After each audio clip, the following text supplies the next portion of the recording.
पधारे हुए हमारे मुखिया कृष्ण सुंदर जी भाई साहब, जिला अध्यक्ष ताराचंद जी भाई साहब, पीसीसी सचिव झंझरिया जी भाई साहब, राहुल जी भाई साहब और बबला जी भाई साहब, यहाँ पर सर्व समाज के पधारे हुए मेरे माता पिता तुल्य वरिष्ठ जन, मेरे भाई और मातृशक्ति और युवा कार्यकर्ताओं को मैं हार्दिक अभिनंदन करती हूँ, स्वागत करती हूँ। मैं जिला अध्यक्ष महोदय से बताना चाहती हूँ कि पिछले 4 सालों से उदयपुरवाटी विधानसभा में कांग्रेस को आगे बढ़ने की बजाय उसको समाप्त करने का कार्य चल रहा है। पिछले 25 सालों से हम उदयपुरवाटी में कांग्रेस की सीट नहीं निकाल पाए हैं। मैं पिछले 9 साल से इस उदयपुरवाटी के गांव भाड़ी में जा रही हूँ, हर लोगों से, सर्व समाज के लोगों से संपर्क कर रही हूँ। मैं आपसे निवेदन करना चाहती हूँ कि सर्व समाज बहुत दुखी है, पीड़ित है, क्योंकि इन 4 सालों में जो गहलोत साहब ने विश्वास, जो जनता ने विश्वास जता के अपना विधायक चुना था और गहलोत साहब ने उन्होंने विश्वास करके उनको मंत्रिमंडल में शामिल किया और अंता है बजट उनको दिया, लेकिन देखने को कुछ नहीं मिला। गहलोत साहब का विश्वास भी टूटा और जनता का विश्वास भी, जिनको भी ठेस पहुंची। मैं आपसे निवेदन करना चाहती हूँ कि कांग्रेस पार्टी सर्व समाज के ऐसे व्यक्ति को दावेदारी दे ताकि वो 36 कौम को साथ लेकर चले और विजयी हो। मैं आपसे कहना चाहती हूँ कि अगर 36 कौम, मैं आपसे कहना चाहती हूँ कि अगर 36 कौम साथ में जिसके है, आप उसी की रिकमेंड करें और टिकट में आप अपना पूरा सहयोग दें ताकि हम यहाँ से कांग्रेस को बना के विधानसभा में भेजें और जनता के जो छोटे छोटे काम है उनमें उनको आसानी से काम करवाने का मौका मिले। मैं आप सभी का एक बार तहे दिल से धन्यवाद करती हूँ। बहुत बहुत धन्यवाद। आप जो दूर दराज से गाँव से लोग होते हैं सर्व समाज के, मेरे पिता तुल्य वरिष्ठ जन, कार्यकर्तागण, मेरे भाई बंधु, मैं उनका भी तहे दिल से अभिनंदन करती हूँ, स्वागत करती हूँ। बहुत बहुत धन्यवाद। 3 एजेंसियां चल रही हैं, धरातल पर जो काम करेगा, ग्राउंड पर जाके काम करेगा, आम जनता की जो बात सुनेगा और हमारे लिए बताने के लिए क्या नहीं है। आज के दिन में हमारी राजस्थान सरकार ने, माननीय मुख्यमंत्री जी ने वो मिसाल कायम कर दी जिससे पूरा प्रदेश नहीं, देश नहीं, पूरा विश्व देख रहा है। पूरा विश्व देख रहा है कि राजस्थान जैसे प्रदेश में और कांग्रेस ने एक आम आदमी को बताने की आवश्यकता नहीं, 36 कौम के लोगों को एक परिवार की तरह लेकर चले हैं। कोरोना महामारी आई, एक बार हमने लगाया था कि मानव जाति खतरे में है। बड़े बड़े देश, अमेरिका जैसे देश हिल गए कि पता नहीं मानव संस्कृति बचेगी कि नहीं बचेगी। लेकिन उस दौर में भी माननीय मुख्यमंत्री जी ने और हमारी टीम पूरी ने, कांग्रेस कार्यकर्ताओं ने दिन रात सेवा की और एक सपना देखा और एक घोषणा की, विकास के काम बाद में कोई भी व्यक्ति भूखा उठ सकता है लेकिन भूखा सोएगा नहीं। आज कोई कहते कि मैं कुछ नहीं है, ये राजस्थान सरकार और पूरे सिस्टम ने काम किया हुआ है। आज उदयपुरवाटी की धरती पे बैठे थे, झुंझुनू जिले में, पूरे राजस्थान में जो विकास की गंगा बही है, चाहे सड़कें बनाई है, चाहे हॉस्पिटल बनाए, चाहे स्कूल बनाई है, ये राजस्थान सरकार ने बनाई है, किसी की बकौती नहीं है।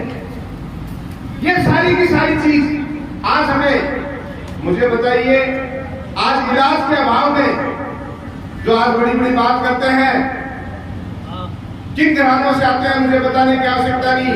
हम किसान परिवार से आते हैं, 36 कौम के लोग बैठे हैं, मेहनत मजदूरी करके यहाँ तक पहुंचे हैं और घर में कोई बीमार हो जाता तो अड़ोस पड़ोस का भी बीमार हो जाता है, क्या रिपेयर देने की व्यवस्था कौन करा, और उसकी जमीन जायदाद बिकती या गिरवी रखी जाती या बहन बेटियों के जेवर गिरवी रखने पड़ते थे।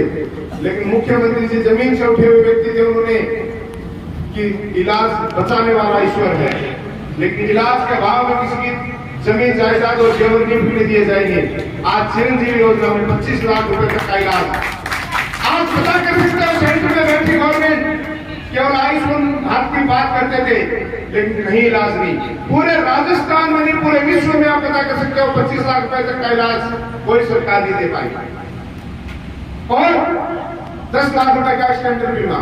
हमारे बुजुर्ग बैठे हैं। एक बात और कर दूं, बार बार बीच में बात आती है और आपकी उदयपुर से आती है, लाल डायरी। अरे काय की लाल डायरी? भूल गए जिस व्यक्ति ने इतना बड़ा सम्मान आपको 2 बार मंत्री बना के दे दिया।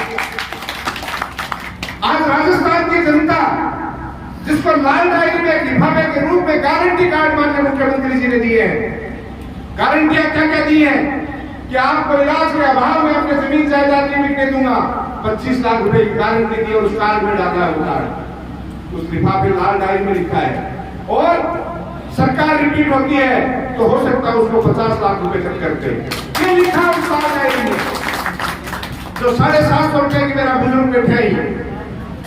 कई बार बेरोजगारी की वजह से और कई बार बेटे बहुएं दूर चली जाए, अपने बुजुर्गों को नहीं संभालते, 100 रुपए के लिए तरसना पड़ता था। ये वो खुददार हैं जिन्होंने मेहनत के दम पे अपने बच्चों को पढ़ा के और 5 वर्ष के आगे भेजा। ये उस खुददारी से जिए हुए लोग हैं, ये किसी के आगे हाथ नहीं फैला सकते। तो मुख्यमंत्री जी ने क्योंकि राजस्थान के सम्मान का सपना देखा, राजस्थान का सम्मान कब होगा? जब प्रत्येक व्यक्ति का सम्मान होगा, हमारे बुजुर्गों का सम्मान होगा। जो 750 रुपए पेंशन थी उसको 1000 रुपए कर दी, चाहे वो बुजुर्गों का हो, चाहे दिव्यांग हो, चाहे विधवा पेंशन हो। और उसमें आज महाराज बाबा उदयपुर का बाजार में 14 मावड़ा रिश्तेदार मिल जाए और चाय पानी गन्ना का जूस पीने के मन बाबू खर्च लेकर आ जा सका चाय पानी पी सकता। ये मान सम्मान मुख्यमंत्री जी ने दिया है। मेरी काकी ताइयां बैठी हैं, बड़े चढ़े हो जाता, भाण बेटी आ जाती, छोरी सांपरी आ जाती, भाणजा आ जाता, पोती पोता आ जाता, जरा नानी दादी लोगों को तो 150 रुपया कठो लाऊं। और आज मुख्यमंत्री जी जब 1000 रुपए उनके खाते में देते हैं तो जोई भाई को टीको कार्ड के मान सम्मान तो करे। कई जगह बेरोजगार या कोई समस्या में ही बेटा को बुहान कहता सुनिए जब आया तेरे दादी दादा की पेंशन आ रही है, 150 रुपए लिया और बढ़िया सब्जी बना के खासा। ये सम्मान मुख्यमंत्री जी ने उस लाल डायरी में लिखा है। और आने वाले समय में अगर सरकार रिपीट होती है, कांग्रेस की सरकार, ये सामने बैठे विपक्षी लोगों की चाल है, घर में सेंध मार के अपने लोगों को बरगला के कि ये सत्ता में रिपीट नहीं होनी चाहिए वरना हम सेंटर से भी आउट हो जाएंगे। क्योंकि इन लोगों को अपना मानते हुए सरकार, राजस्थान सरकार जिस तरीके से काम कर रही है, इन लोगों की योजनाएं हम बंद कर देंगे सत्ता में आते ही। लेकिन विश्वास दिलाता हूं मुख्यमंत्री जी ने उस लाल डायरी में लिखा है कि ये जो 1000 रुपए की पेंशन अगर सरकार रिपीट होती है तो आने वाले कार्यकाल में 3000 रुपए तक उस पेंशन को किया जाए। ये लाल डायरी में लिखा है। लंके जैसी महामारी में किसान भाइयों के चाहे पशु खत्म हो गए, आज 40,000 रुपए का बीमा कामधेनु योजना के नाम पे मुख्यमंत्री जी ने किया है। मुख्यमंत्री जी ने सपना देखा है कि आज कई गाय भैंस के 1.5 लाख रुपए की भी हुए, 40,000 की भी हुए। तो लाल डायरी में लिखा उन्होंने, क्या लिखा कि 1 लाख रुपए तक का भी मुआवजा आने वाले समय में हमारी सरकार के लोगों को दिया जाए। ऐसे विकास की हजारों बातें, 103 प्रकार की राजस्थान सरकार की फ्लैगशिप योजनाएं चलती हैं। कितनी? 103, जन्म से लेकर मृत्यु तक। यहां तक कि मैं कहता हूं जब एक सृष्टि में किसी बच्चे का मां की कोख में एहसास होता है कि इस जीव का उत्पन्न हो चुका, उस दिन से लेकर मृत्यु तक, चाहे उसकी शिक्षा, उसका लालन पालन हो, उसकी प्यास आदि होती, उसको घर बनाने की बात हो, उसके विकास के काम, ये सारी की सारी योजनाएं राजस्थान सरकार दे रही है। राजस्थान सरकार की कांग्रेस पार्टी की सरकार दे रही है, माननीय मुख्यमंत्री जी दे रहे हैं। ये सारी बात मैं आपको इसलिए बता रहा हूं कि आप प्रत्येक व्यक्ति कांग्रेस का एक कार्यकर्ता है। ये पद तो आखिर ना जिम्मेदारी, गांव में घर में शादी किसी की होती है, लेकिन कोठार में तो दूसरे कोई भी बिठाओ ताकि एक व्यवस्था है। तो मैं तो कोठार में बैठा लोग हाँ केवल व्यवस्था करने वाले कार्यकर्ता हैं, बाकी सब कुछ आपका है। माल मूली तो सारो थारो है और गांव झूठो जिम्तिया। अब वो जिम्मेदार किन है, ये तय आपको करना है। आप प्रत्येक व्यक्ति कांग्रेस के कार्यकर्ता हो, आप खुद मुख्यमंत्री हो, तो कहता हूं आपको निर्णय करना है। आपको निर्णय करना है कि सत्ता के नशे में चूर। और वो लोग दिन भूल गए कि आज से कुछ सालों पहले आपकी क्या स्थितियां थी और अनर्गल बातें बोलना। ये मैं तो इतना कहना चाहता हूं इसमें ज्यादा अफसोस मत करो। शेर की हांडी में सवा शेर खटावे कुनी। अब समस्या क्या हो रही है? शेर की हांडी में सवा शेर खटावे कुनी। जिसको जितनी जरूरत थी उससे ज्यादा मिल जाता है तो बाकी वजह डेढ़ वापस हो गए वह आपस हो गए। लेकिन जरूरत कहाँ है? और यह मैं कह दूं पूरे विश्वास के साथ, साधारण से किसान परिवार से आता हूं, शिक्षक का बेटा हूं, एक सेवा करने का भाव रखता हूं। कोई निर्णय की कोई पटराई नहीं, कोई छीन ले और कर ले, वो स्पष्ट कह रहा हूं। जो कांग्रेस के लिए कांग्रेस की खाएगा, कांग्रेस के साथ रहेगा और जिस पार्टी ने मां सम्मान जिसको दिया और जो मां का अपमान करेगा तो मां का अपमान करने वालों के लिए जो सामने 36 कौन की रिश्ता रहती है वो सब समझती है। लेकिन अब आवश्यकता है आपको ये जो फ्लैगशिप योजनाएं हैं उनको घर घर तक आपको पहुंचानी है। विश्वास दिलाता हूं जो ग्राउंड लेवल पे पहुंचेगा, एक एक योजना के बारे में लोगों को बताएगा, एक एक लोगों से मिलेगा। आवश्यकता नहीं है वो कांग्रेस पार्टी की सरकार, मोहन जी डोटासरा, सुखजिंदर जी रंधावा साहब और हमारे वेणुगोपाल जी, राहुल गांधी जी, उन्होंने इस बार ऐसा सिस्टम कर दिया है एक एक व्यक्ति की, मैं आज यहाँ बोल रहा हूँ मेरी रिपोर्ट वहां पहुंच रही है, एक एक व्यक्ति की रिपोर्ट आ रही है। बताने की आवश्यकता नहीं घी का लड़ो मुंगाम दीजिया को, घी का लड़ो मुंगाम दीजिया को। लेकिन आवश्यकता ये है कि एक साथ एक चर्चा पे बैठ के हम काम करें, दोस्त दूसरों को नहीं दे। टिकट एक को मिलती है, टिकट एक को मिलती है, पार्टी सर्वे के आधार पर देगी। हमारा काम जो है पूरी टीम आपके सामने बैठी है मंच पे, हम सब एक परिवार के रूप में चले। जिसको भी पार्टी ये विश्वास दिलाता है पूरी टीम ईमानदारी के साथ जो रिपोर्ट ग्राउंड लेवल पे मिलेगी वो ईमानदारी से हमारे पर्यवेक्षक आएंगे, हमारे प्रदेश अध्यक्ष जी, हमारे राष्ट्रीय अध्यक्ष जी, खड़गे तक हम पॉजिटिव रिपोर्ट जो अच्छा काम करने वाले लोगों की वो ईमानदारी से पहुंचाएंगे, बिना किसी भेदभाव से पहुंचाएंगे।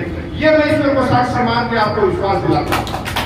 लेकिन ये भी मैं आज ही क्लियर कर दूं क्योंकि कई बातें बीच में आई जो मुझे अच्छी नहीं लगी। मैं स्पष्ट करने वाला व्यक्ति हूं, कोई नाराज हो तो देखो भाई हो जाए। धन्यवाद साहब। सबसे पहले तो उदयपुर वाटी की इस पावन भूमि को नमन करता हूं, प्रणाम करता हूं। बगल में बालाजी महाराज का बड़ा स्थान है तो उनको याद कर लेते हैं। बोलो बालाजी महाराज की। बांकनी आवाज बंद पूछी, आवाज तो क्या हम जोर देख रहे हो तो माइक पर की खान को है जब उदयपुर जान को। बोलो बालाजी महाराज की। सबसे पहले मैं आज का जो एक शानदार कार्यक्रम है, कार्यकर्ताओं का सम्मेलन है कांग्रेस से, और मैं भी एक छोटा सा कार्यकर्ता हूं कांग्रेस से। इस कार्यक्रम में मैं याद करना चाहूंगा आदरणीय हमारे पूर्व विधायक रामेश्वर दास जी सैनी साहब को, जिनकी मूर्ति अनावरण के कार्यक्रम में हमारे आदरणीय मुख्यमंत्री अशोक जी गहलोत साहब जब पधारे थे तो मुझे भी आने का अवसर मिला था, क्योंकि लंबे समय से छात्र राजनीति के टाइम से एनएसयूआई और कांग्रेस के साथ काम करने का अवसर मिला है। और एक चीज और बता दूं, इस कार्यक्रम में पहले मैं स्वागत कर दूं, अभिनंदन कर दूं मेरे जो साथ पधारे हैं हमारे पीसीसी के सचिव मेरे बड़े भाई आदरणीय तारक जी सैनी साहब और यूथ कांग्रेस के जिलाध्यक्ष मेरे छोटे भाई सुरेश हजरिया जी और हमारे एनएसयूआई के अभी नवनियुक्त जिलाध्यक्ष मेरे छोटे भाई राहुल ठाकुर जी, और यहाँ मंच पे मेरे साथ मेरे ब्लॉक अध्यक्ष बीएल सैनी जी, मीनू सैनी जी, हंसा जी, पूर्व चेयरमैन हमारे बसेश्वर जी, हमारे अजीत जी कसावा साहब, और मंच के सामने क्योंकि नाम के औपचारिकता साहब और पूरे जिले में कार्यकर्ता के रूप में काम किया है, जो सामने बजरंग लाल जागीर हमारे जिला परिषद सदस्य बैठे हैं, श्री बाबूलाल जी शर्मा पंचायत समिति सदस्य बैठे हैं, महेंद्र छोटा मेरा भाई सरपंच बैठा है, महेश जी बैठे हैं, पार्षद राकेश जी, सारे तमाम उदयपुर वाटी हो या नवलगढ़, हालांकि नवलगढ़ से बाहर आता हूँ लेकिन झुंझुनू जिले में कार्यकर्ता के रूप में राजस्थान विश्वविद्यालय की राजनीति से खूब काम किया और उदयपुर वाटी में मेरा ननियाल है तो यहाँ खूब आने का मौका मिला, खूब काम किया है। और 25 साल में क्या हुआ, 25 साल पहले क्या हुआ था, ये सब आपके भाई को पता है। इस बात को कहना चाहता हूं कि छोड़ो कल की बातें, छोड़ो कल की बातें, कल की बात पुरानी, नए दौर में लिखेंगे हम सब मिलके एक नई कहानी। लेकिन कब लिखेंगे? हम सब मिलके। इस बात को ध्यान से प्रत्येक कार्यकर्ता सुन ले, क्योंकि कांग्रेस वो पार्टी है जिसने देश की आजादी से लेकर आज तक एक एक व्यक्ति की बात सुनी है, एक एक कार्यकर्ता की बात सुनी है। यह कोई उठाऊ सत्ती पार्टी नहीं कि चार की गाड़ी को डंडों पकड़ ली और चलेगा रागा। चलता रहता है, कई बार परिवार में सामंजस्य बिठाने का अभाव हो जाता है, नेतृत्व करने वाले व्यक्ति की कई मजबूरियां होती हैं, कई चीजें होती हैं। लेकिन आज विश्वास दिलाता हूं और ईश्वर को साक्षी मानकर विश्वास दिलाता हूं कि आज जो माननीय मुख्यमंत्री जी ने और हमारे प्रदेश के मुखिया, हमारी पार्टी के पवन सिंह डोटासरा जी ने और रंधावा जी ने और राहुल गांधी जी ने पूरी टीम पे छोटे से कार्यकर्ता ने जो विश्वास जताया है और राजनीतिक कार्यशैली रही है, ईमानदारी से काम करेंगे। और कहीं भी किसी भी क्षेत्र में कोई भी व्यक्ति अगर अच्छा काम कर रहा है तो उसकी अच्छी से अच्छी रिपोर्ट आगे भिजवाने का हम लोग काम करेंगे। एक चीज और बता दूं कि आज कांग्रेस पार्टी ने इनके सर्वे चल रहे हैं, बताने की जरूरत नहीं। 36 कौम को साथ लेने का काम आज राजस्थान विश्वविद्यालय की राजनीति से, बगल की विधानसभा से एक कार्यकर्ता के रूप में शुरुआत की। आपको पता है, चाहे विधायक डॉक्टर राजकुमार शर्मा जी हो और मुख्यमंत्री जी हो, सब 36 को साथ लेके चलने की बात करते हैं और लेके चलते भी हैं। आज पूरी टीम साथ काम कर रही है। आज हमारे पास हमारा परिचय दिनेश हुड्डा का कोई परिचय नहीं है, कांग्रेस का एक कार्यकर्ता है, ये सबसे बड़ा परिचय है। और जिस व्यक्ति ने ये भूलने की कोशिश की है, स्ट्रिक्टली इस बात पूरे संगठन ने ठान लिया है कि पहले क्या होता था उस बात को छोड़ दो। 36 कौम की जनता जो ये सामने बैठी है, ये बाबा ये सामने बैठा, ये बनाना नहीं, न कि मंच के ऊपर